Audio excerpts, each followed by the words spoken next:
1 августа Владимир Путин и Александр Лукашенко провели традиционную уже летнюю встречу на Валааме. И внезапно этим мероприятием, которому чисто по жанровой принадлежности положено быть унылой протокольщиной, привлекли внимание общественности со всех сторон. Сделаем сегодня обзор этой их беседы.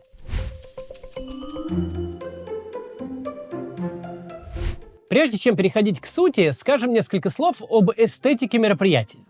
Потому что выглядит оно в высшей степени странновато. То ли Путин не выспался, то ли грим ему криво наложили, то ли 100 грамм не налили, но выглядит он лет на 10 старше, чем обычно.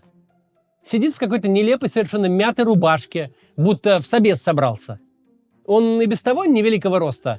На их с Лукашенко так еще удачно на эту заваленку посадили, что выглядит российский диктатор раза в 3 меньше белорусского. Мы не из тех людей, кто будет рассказывать, что, мол, не сегодня-завтра у Путина сердце встанет.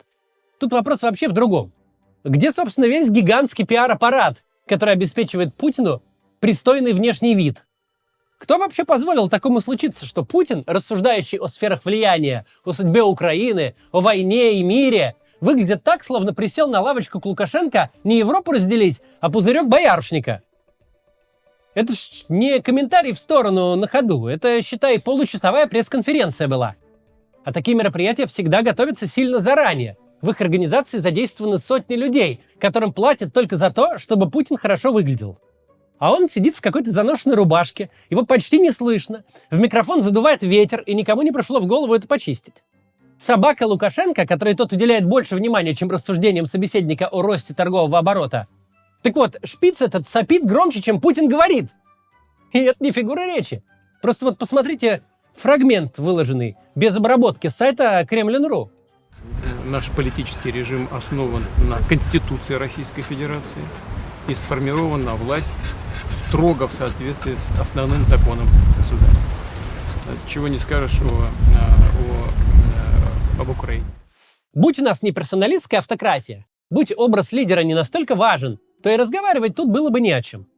Но всегда угрожающий, всегда маскулинный образ, то с голым торсом, то в истребителе, то в камуфляже, на худой конец в сугубо формальной обстановке за столом, это буквально единственное, что у Путина есть.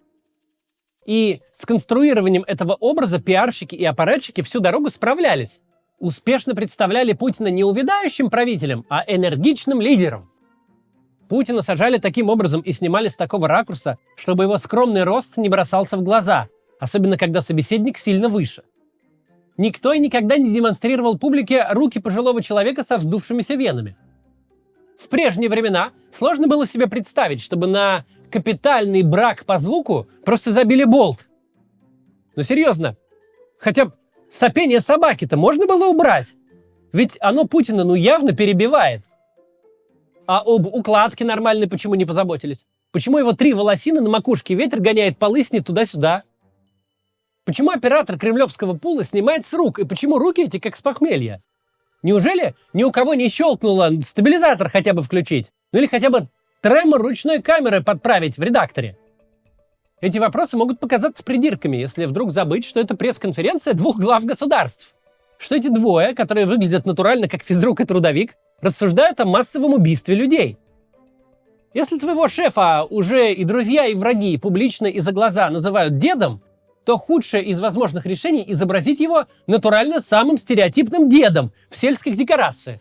Особенно если иметь в виду, что это типа у них с Трампом заочный разговор идет. Отмечая такие удивительные перемены в деле, которое всегда хорошо удавалось нашему режиму, сделаем промежуточный вывод. Видимо, что-то в самой структуре управления идет не совсем так, как мы привыкли. Может, посадили кого-то не того, или еще что произошло. А теперь перейдем к сути. Что там Путин в дуэте с Лукашенко за эти полчаса наговорил?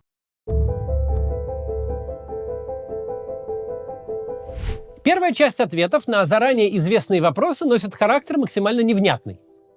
Эти речи становятся осмысленными только в одном случае, если говорятся они под перевод, который ляжет Трампу на стол.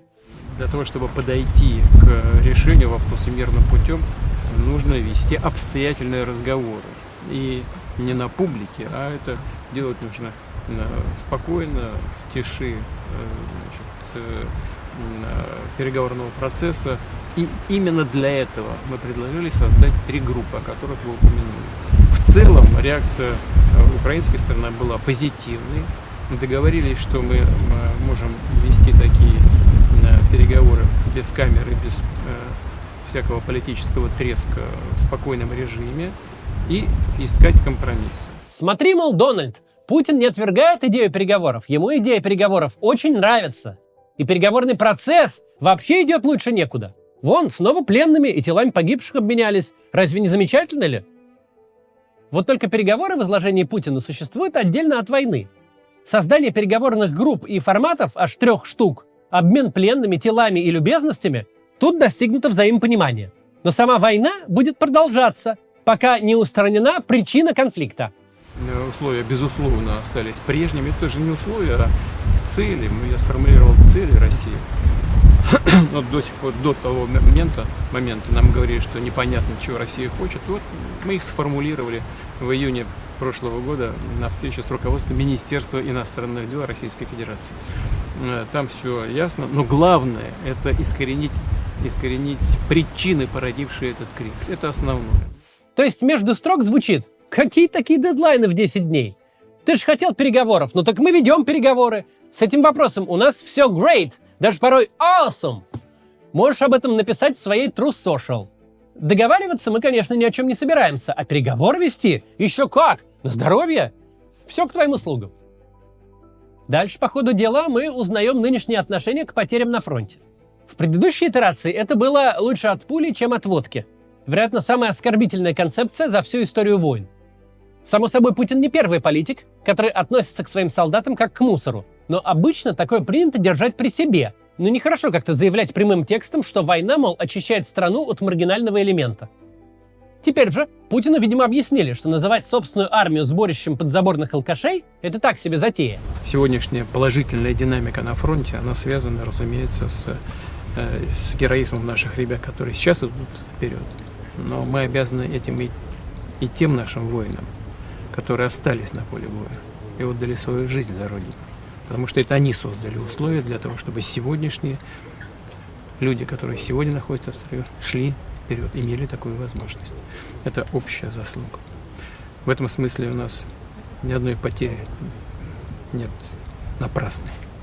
Если собрать среднее арифметическое из того, что сказали Путин и Лукашенко, теперь концепция такая: жертвы не напрасны, все компенсируется динамикой СВО.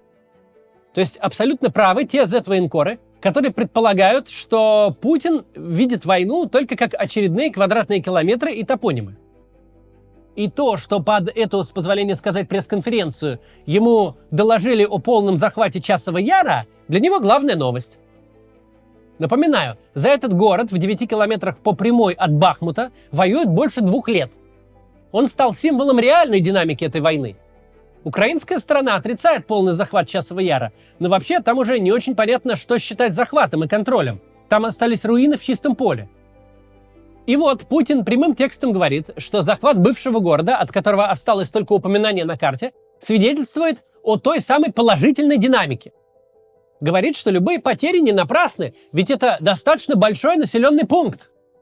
По факту никакого населенного пункта уже не существует, но такие детали Путину совершенно не важны. Динамика понятна. Вот совсем недавно слышали, взят новый населенный пункт Часов Яр. Это достаточно большой населенный пункт. Мы уже слышали о том, что это не соответствует действительности. Я вам могу сказать и заверить вас, что это полностью соответствует действительности. Более того, Минобороны объявила только, по-моему, вчера. На самом деле Часов Яр был взят несколько дней назад. Занимались так называемой зачисткой, хотя, наверное, попытки контратак есть. Само мероприятие дает ответ на вопрос, который задают примерно все зетники в своих каналах. Продолжится ли взятие населенных пунктов в кредит?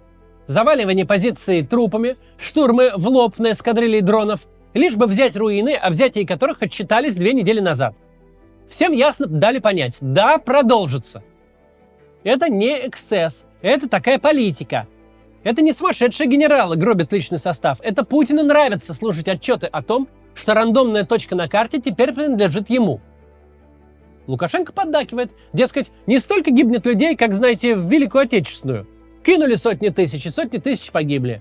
Так, по его словам, выглядит путинская жалость. Армия медленно продвигается, потому что тот жалеет людей. Везде идет наступление. Пусть не быстро, медленно. Почему? Владимир Владимирович сказал, почему медленно? Он говорит, людей жалею. Правильно, медленно, но зато уверенно. И не столько людей гибнет, если бы, знаете, как в Великую Отечественную войну. Вот кинули там сотни тысяч, и сотни тысяч погибло. В Польше только 600 тысяч наших людей погибло, советских. Такой войны нет в Украине. Тихо, спокойно, но это дает возможность украинцам сказать, слушайте, давайте сядем, договоримся. Они этого не хотят. По меркам Великой Отечественной, в общем, вся российская армия — это статистическая погрешность. Так что чего бухтеть-то? В той части, где речь идет о потерях, эта задушевная беседа демонстрирует. Вопрос перемирия на повестке дня не стоит. Но в целом динамика, повторяю еще раз, положительная. Ведь совсем недавно, вспомните, все говорили, наши недруги и недоброжелатели говорили о необходимости нанесения России стратегического поражения на поле боя. А сегодня у них другая, одна, но пламенная страсть. Остановить наше наступление во что бы то ни стало. Либо обещаниями хорошей жизни, либо какими-то угрозами, либо довооружением, доукомплектованием ВСУ. Дальше следует рассуждение об украинской коррупции и природе власти, которая в России, мол, строго основана на Конституции. Разглагольствование Путина об основном законе – такое себе специальное зрелище. Не очень понятно, то ли он на полном серьезе пургу несет, то ли нарочно ерничает. Наш политический режим основан на Конституции Российской Федерации и сформирована власть строго в соответствии с основным законом государства. Чего не скажешь об Украине. Сейчас не хочу вдаваться в детали, но сегодняшняя власть, она не основана на украинской конституции. Все это в сумме производит гнетущее впечатление. История и массовая культура приучили нас к тому, что массовое уничтожение людей должно быть как-то особенно эстетически обставлено. Что если гражданам предстоит помирать в большом количестве, то под эту необходимость подведут идеологическое обоснование. Что будет сжигательная речь с трибуны, где под одобрительный рев толпы всех призовут расширять жизненное пространство, или убивать неверных, или нести зарю мирового коммунизма по планете на худой конец. В данном случае сложно поверить в то, что видишь. Когда за полчаса трепа в стиле сериала «Сваты» никто даже не попытался порассуждать, ради чего война ведется вообще, и чем ее предполагается закончить. Люди просто гибнут во имя положительной динамики. Сама обстановка показывает публике, что не происходит вообще ничего экстраординарного, что происходящее совершенно нормально, никого не напрягает и может идти бесконечно долго. И это зрелище, откровенно говоря, пугает сильнее, чем громогласные выступления перед ликующей в милитаристском экстазе толпой.